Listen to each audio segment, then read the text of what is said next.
اور جب ان لوگوں سے کہا جاتا ہے کہ جو کتاب خدا نے نازل فرمائی ہے اس کی پیروی کرو تو کہتے ہیں نہیں، بلکہ ہم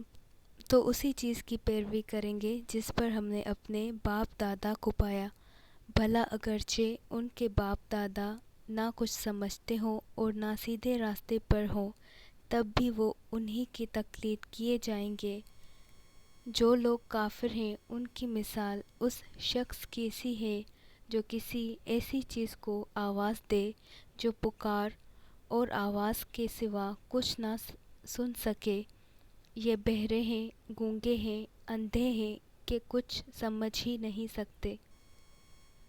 اے اہل ایمان، جو پاکیزہ چیزیں ہم نے تم کو عطا فرمائی ہیں ان کو کھاؤ، اور اگر خدا ہی کے بندے ہو تو اس کی نعمتوں کا بھی شکر ادا کرو۔